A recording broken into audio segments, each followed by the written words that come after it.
Welcome to the Respect Podcast. I'm your host, Mike Domitrz from MikeSpeaks.com, where we help organizations of all sizes, educational institutions, and the U.S. military create a culture of respect. And respect is exactly what we discuss on this show, so let's get started. And yes, welcome to this week's episode. This week is, as you know, I love to have friends on, and this is someone I've known for a long time. We used to share a mastermind together, and that is Ty Bennett. He is a successful entrepreneur, best-selling author, host of the Relevant Leadership Podcast, and a keynote speaker that works with leaders from companies around the world. Ty, thank you so much for joining me today. Absolutely. It's always fun to talk to you, Mike. Well, thank you, Ty. And each year, as you were ramping up in your business of speaking and keynoting, each year you had different themes. You had storytelling, and then you had influence, and you've really now focused on the partnership as the new leadership, which is your book, and it's a different take on leadership. So how do you explain, how is this different, this concept of partnership as the new leadership? Well, I think that as leadership has evolved and as our economy has evolved, you look at the changing workforce, you look at what people want now and what engages your people.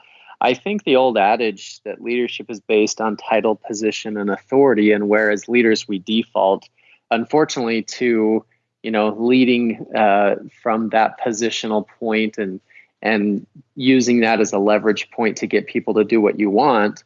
I think that doesn't work in our world today. I think that if we want our people to be committed and to be engaged, and what actually led me to writing the book, I did a survey of about 5,000 leaders asking them what they want from their people, and 76% came back and they want commitment, right? That we want our people to be committed. Maybe some people would call it engaged. Some people would say they want their best, but we want people to show up and be committed. And when you look at what really drives commitment, more than anything that we have control over from a leadership standpoint, is people are committed to people. And so how we show up for our people, and I like to think of it as a partnership, because if I show up in a certain way as a leader and I build a relationship and I give my people a voice and I empower them and I have open dialogue and communication, and they feel my level of commitment to that partnership, they're going to show up differently as well. What's the biggest pushback you get here? Because as you know, you and I both know from working with companies and organizations, there's a lot of traditional people that believe in hierarchy. And they believe that hierarchy has its role, helps people understand their place, allows things to happen quickly. So when you get that pushback from people going, whoa, hey, everybody is not going to be on the same page here. There's hierarchy for a reason. Look, when you're in the pit and you need to make a final decision, you need to know who to turn to, or the whole group does. How do you respond to that, Ty? I'm not against hierarchy. I think that organizational charts can exist, and many organizations I work with operate differently in those regards. But as I get with leaders, if you really have the conversation, I think innately we understand that people are going to be engaged at a level, or they're going to stay. I mean, you could look at this from just a retention standpoint, when they're in a position where they feel valued and they like the people they work with and work for. The old saying would be that people join companies, but they leave bosses, right? I mean, we've heard that. Absolutely. You don't leave jobs, you leave people, right? Yeah. And statistically, that bears out when you really look at it. And so I've gone into some cultures that, yeah, for sure, this is not the driving force of their culture. I think what tends to happen for me is that most people who find me and bring me in, they have at least a desire to operate in this capacity. So as an example, I spoke for Delta Airlines, and Ed Bastian, the CEO, when I finished, I came off stage. He said, "You just articulated exactly what we are trying to create here." And I love Delta as an airline. I fly with them quite often, but I think for companies, that's what they're striving for. And hopefully what I'm trying to do is articulate not only the philosophy and the approach, but also some of the nuances and specific skills that need to be embodied for that approach to actually take effect.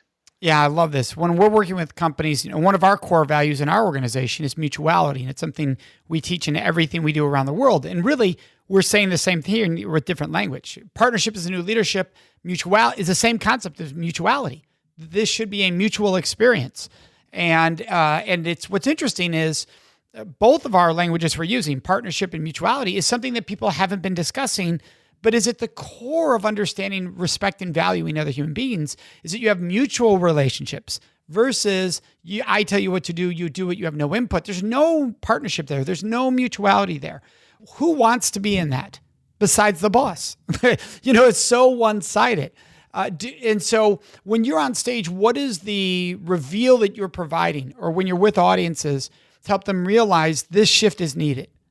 So I give several examples. And we dive into some specifics, and some based off of case studies, some based off of my own experience, and some based off of observed experience. There's facets to it. There's tenets to it, I guess, if you will. I like that word mutuality. I really like I don't know if I've heard or used that word, but I think it speaks to the heart of it. One specific reveal that I give as you start to think about it, I share an experience that I observed where a company, actually an association, rolled out something that was not well received. They got huge pushback. And the reason they did, when you start to break it down, you start to look at what they did in putting this together, is they missed the concept that people support what they help create. You think about in our world, that's a principle that's always been in place, right? I mean, I think we all kind of know that. You give people a sense of ownership when you allow them to participate. But in our world today, specifically because of social media, psychologically, we are a different people. If you go back 20 years before social media existed, there was kind of a cultural understanding that if you didn't hold a position of leadership, you knew you didn't have much of a say, and we were okay with that. Right? It was how things worked, and we got that. But in today's world, because so many people grow up with social media, you have a voice, you're used to expressing it, you have a say in things, there's dialogue that takes place on a regular basis, people expect to have a voice, and that comes into the corporate world. And so leaders who operate with this old mentality, they think that commitment happens at the point of implementation. I tell you what to do, you jump on board and you go do it. But in our world today, commitment happens at the point of creation. And so we have to step back a little bit and realize that people support what they help create. How do we partner with our people in a different way? And there's lots of creative ways that leaders do that. But yeah, I think there's this concept. The thing about it that I find, the typical response, you asked about pushback, I get some, but the typical response I get happens more of, I believe that, I just haven't maybe been able to say it the way that you're saying it. Yes, because here's the thing. Most people do want to lead this way. If you're getting pushback, it might be that person sincerely doesn't fit. And they need to move. They need to leave the organization. And people don't want to hear that. But there's reality that you have people that don't fit your model. Then why are you trying to change it? They're not going to change. You tell somebody in a marriage, you're not going to change that person. Well, it's the same in a company. You're not going to change that person. Now, if they want to change, they can change. But you're not going to change them. So if they don't fit the model, if they want to be the dictator role, then you have to say, we're not the place for you. Because 90% of people want to be in relationships that are equals. It doesn't mean equal power, but we have equal care for each other and respect for each other and dignity for each other. That's so important. That's what I love. I love your phrase that commitment is at creation. That's so beautiful, and how that's worded, and really makes people think, am I bringing people into the creation, or am I revealing the creation to them afterwards? Yeah, and that's a hard thing, right? And in saying that, I'm not saying that every person in the company is going to be involved in every decision. That's just not feasible. But if we're going to lead from a partnership standpoint, and if our ultimate goal is to have our people be committed, because part of this conversation is when you look at what differentiates companies today, we don't operate in the world that we used to, where companies have major differentiation based off of patents, copyrights, or unique products. Every company in the world can be duplicated in a second. And so what separates you from competition is quite often the way that your people show up. It is the level of engagement, commitment, and effectiveness that your people have. And so if our ultimate goal is for them to be committed, the question around that is not, are they involved in every decision? But the question is, do they feel heard? Do they feel valued? Are you the kind of leader that has conversational leadership, open dialogue, that you hear their ideas, you implement their ideas, that you're open to feedback? Because those things change the way that people take ownership. Yeah. And what's tough there is sometimes, let's say it's a design concept or it's an engineering concept, and the two of you are on completely different pages, and you may not use any of their ideas, but you are hearing them. And that's a huge point. That's a tough one for people to understand. Like they think, oh, if you're hearing me, then you're going to use my ideas. That's not what hearing means. That's not what listening means. I need you to come with something that fits what we're looking for here. But I'm listening for that. I'm hearing you looking for that, but you got to bring that too. But even in that process, they're just taking that step forward. If you and I are working together and at least I get a chance to give my input, and you can do it in a way where civilly you can explain, you know what, we decided to go in this direction. We really value your input. Thank you. And I know that down the line, my input is still going to be wanted. And maybe next time it's going to come my direction because the idea that I bring to the table is what we go with, right? I feel valued in a different way than if I was never involved at all. Correct. Absolutely. And so I think that's that balance people understand. Hey, bring people in, let them know you're listening and hearing, but you're listening and hearing for something you can use. Because I think what the mistake people think is I'm listening and hearing, and then people read that as you're going to use my ideas, which I can't promise you I'm going to use your ideas. So I'm listening for the right fit. So keep throwing them, like throw 100. Maybe I use one because it's that picky of a process, but maybe you need to throw 100 for me to find the one. Don't get mad after 10. That's too early. You got to keep throwing ideas at me. The reason that leaders don't lead in this way, or when we default out of this way, I think there's a couple of things that come into play. One is just ego, right? I mean, we want to be the leader, and so we want it to be our way, and we don't lead in a way that engages people. But two, and often it's just apathy. We just get lazy, or we just forget that this is the approach. It is easier to just say, here, this is what it is, go do it, but it's not effective. And so I think keeping this in mind and focusing in on it, I think most leaders understand and want to lead in this way. We just have to be focused on the right things on a consistent basis to do it.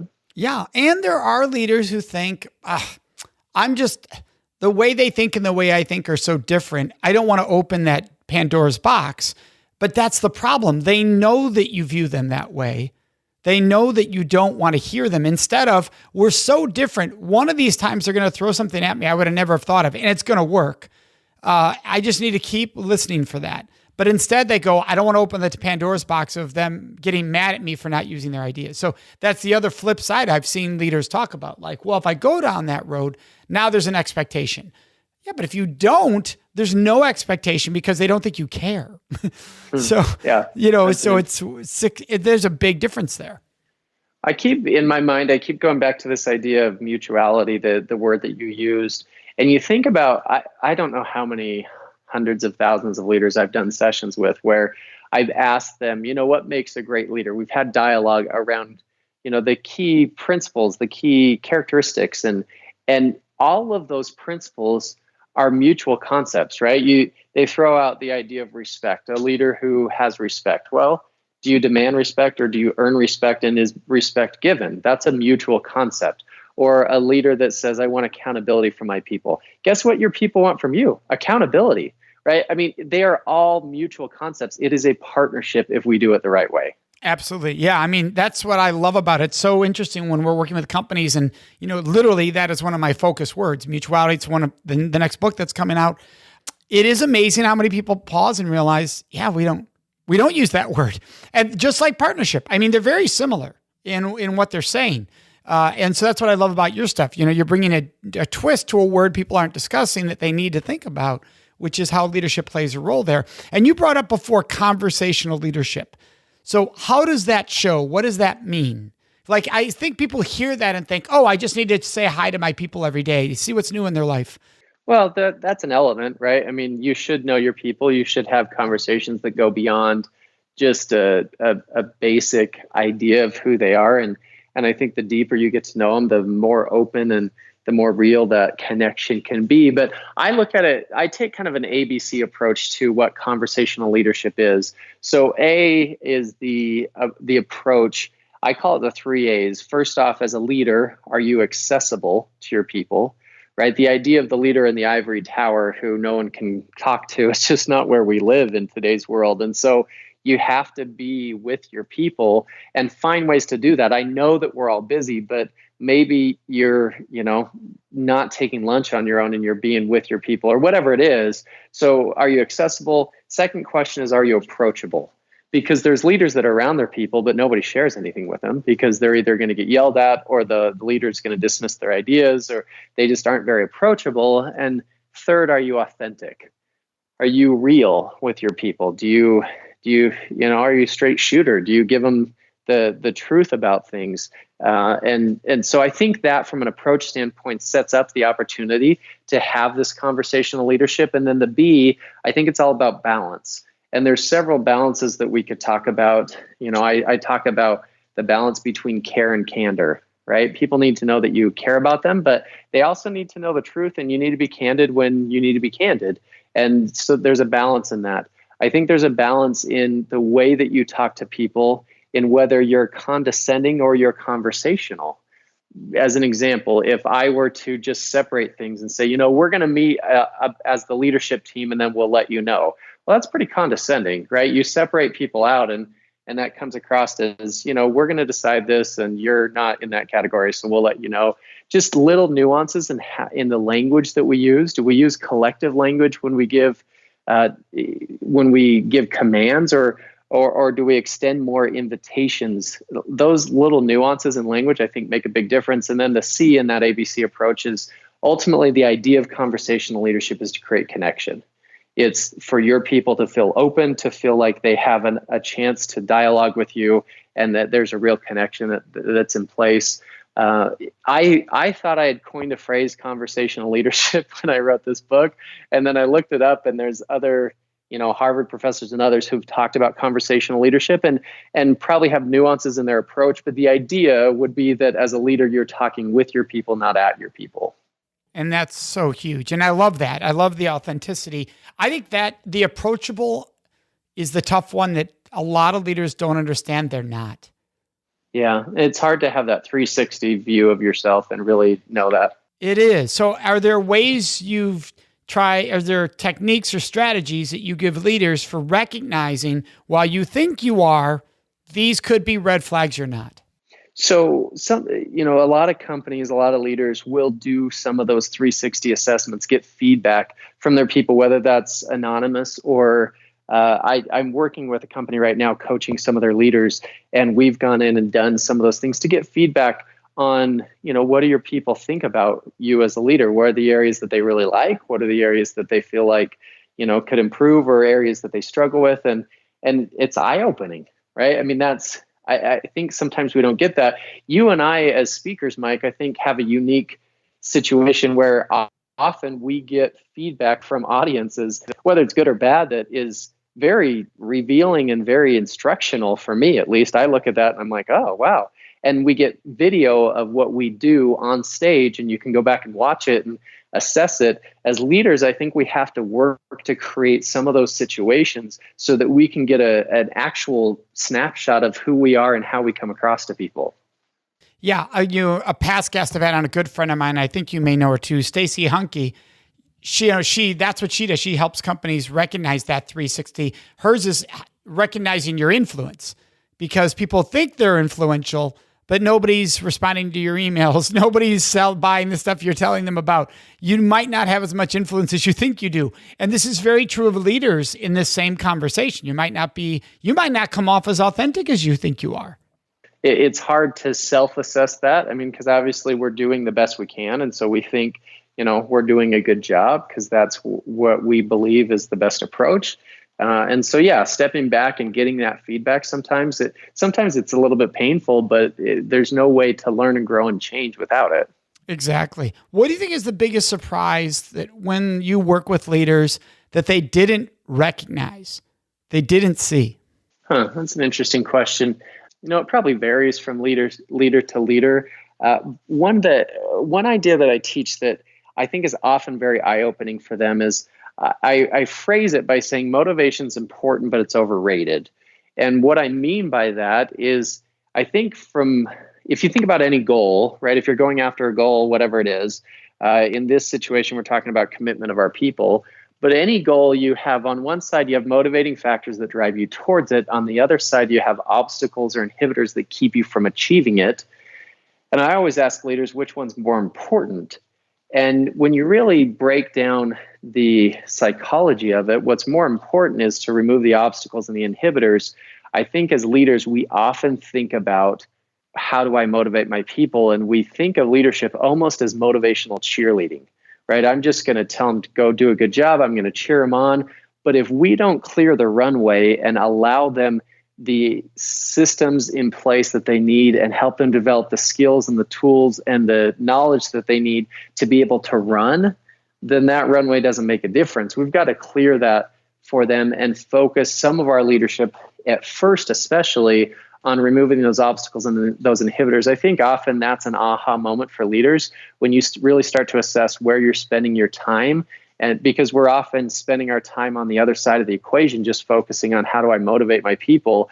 But unless we give them the opportunity to really get after it and do it effectively, that motivation doesn't make that big of a difference. Yeah, I love this discussion. And what I love about it is we've all done this and we've all had discoveries. Now, you and I, both being our own business owners, I know I've had this, and you can tell me if you have too, where at some point you recognize, hey, I need to be doing less because it's just not productive. So I need to be doing less and letting people do that. And as you give that up, at first people are like, whoa, whoa, whoa, don't you want input on this? You've always said, no, I don't. I trust you. But it's hard for them to believe that because you haven't given that freedom prior to that moment.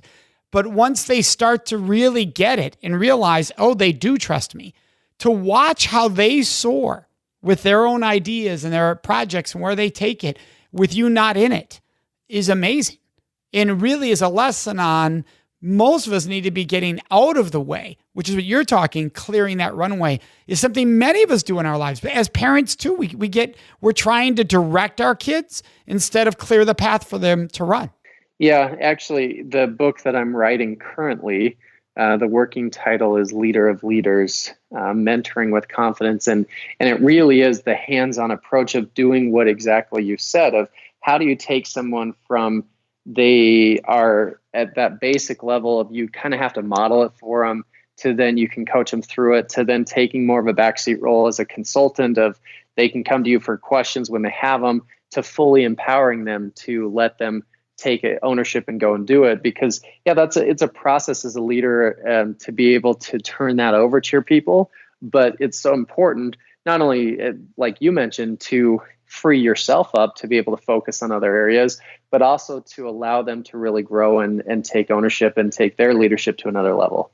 Absolutely. And you're a huge fan of books. You're a reader. You're an author. Obviously, you've got 3 best-selling books. A book outside of yours that you really love is 7 Habits of Highly Effective People by Stephen Covey. What about the book? I mean, it's such a well-known book. What about it do you love? Or does it really fire you up about it? Well, you asked that question before, and for me, that was such a foundational book. That was just, I read books like crazy, and we could talk about some that are maybe more current, but that one for me is one of those that like established a foundation of key principles and philosophy that I believe in when it comes to leadership and influence, and helped put me on the path of leading to where I am today in the work that I do. Stephen Covey was also a mentor of mine. I had a chance to get to know him before he passed away. And so there's probably, a personal connection to that. But I think from a personal development foundation, that book is got to be near or at the top of the list. And when you write, what inspires you to write the next one? I mean, you have 3 books, you're working on another book right now. What keeps you going in the writing process? While so many people can struggle in that, what fires you up? Well, it's interesting because I do write a lot, but I view my natural skill set as a speaker. And that's the process I enjoy more. Well, yeah, I do enjoy more, but it's a different process to write. For me, the thing that I love about writing is how it crystallizes your ideas. It forces you to be able to put those ideas in a succinct, transferable version that people can grab onto. And so that part of it, I I love to teach. I love to share things that hopefully can help people. And so, I want to continue to put out good content that keeps me relevant and keeps me engaged in the process. And so, yeah, that writing process, it's such a refining process to your ideas. I think it's a great thing for anybody to do. I love that. And Ty, you are somebody that has shared on stage and other influences in your life. And we're all about respect here. And I have what's called champions of respect. Who was a champion of respect in your life for you? There's a lot of them. One that people probably don't know this name very well, but one of the mentors who's had the biggest, outside of my parents, probably the biggest impact on my life is a gentleman named Ulysses Suarez. He's Brazilian. I lived in Portugal for 2 years, and I was serving a mission for my church, and he was the leader of that mission. And so I had a chance. He was like a surrogate parent for 2 years for me. And I had a chance to watch him lead and to learn from him and to meet with him one-on-one and to sit down with him. And he is someone that I've never heard him say anything negative about any person. He loves everyone and has a unique way of transferring that love to where he shows people that he cares about them, that he is in their corner, that he's there for them. And that doesn't mean that he doesn't, demand respect or want people to step up and do great things. But he's somebody who has taught me a lot about how to build connection and relationships and respect from a leader's standpoint. So when you ask that question, that's who comes to mind for me. Oh, that's beautiful. Have you been able to go back and spend time with him since those days? Yeah, he actually lives in Utah now. Oh my goodness, really? Yeah, which is great. He lived in Brazil for a time and is back in Utah now. And so he and I talk very regularly. We probably see each other a few times a year. My wife and I had a chance to take a trip with he and his wife to Israel a couple of years ago and spend 10 days with them on that trip, we've maintained a close relationship, and so he continues to be a mentor for me to today. That's really wonderful. Ty, I want to thank you for being with us. For everyone listening, I want to make sure they know how to get a hold of you. And that's your website, which is tybennett.com, which we're going to have this all in the show notes. Your podcast, Relevant Leadership, all your social media, we'll have it all there. Thank you so much, Ty, for sharing your brilliance. Oh, happy to do it. I don't know how brilliant it is, but thanks for having me. Oh, you're always brilliant. Great to talk to you, Mike. Well, thanks, Ty. I mean, what you've built, for anybody listening, if you can find this all in the show notes and Ty's bio, but I mean, you in your 20s, you built a $20 million business, and now you've got a retreat center, and you're doing just so many things, continually stepping outside of a comfort zone to create something new, and it's exciting to watch. So thank you once again. I appreciate it. Would you please subscribe to this podcast, the Respect Podcast with Mike Domitrz? By subscribing, you can make a huge impact. Now, you might be wondering, Mike, how does my subscribing to your podcast make a huge impact? Well, here's how. For every person that subscribes, it raises the rankings of the show in the search engines. So for people who care about respect like yourself, when they're doing a search for podcast, they're more likely to find the show, thus providing an awesome opportunity for us to spread more respect around this world. And all you do is hit subscribe under your podcast.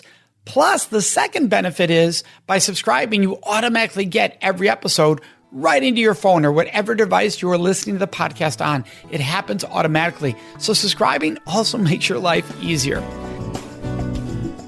Thank you for joining us for this episode of the Respect Podcast, which was sponsored by the Date Safe Project at datesafeproject.org.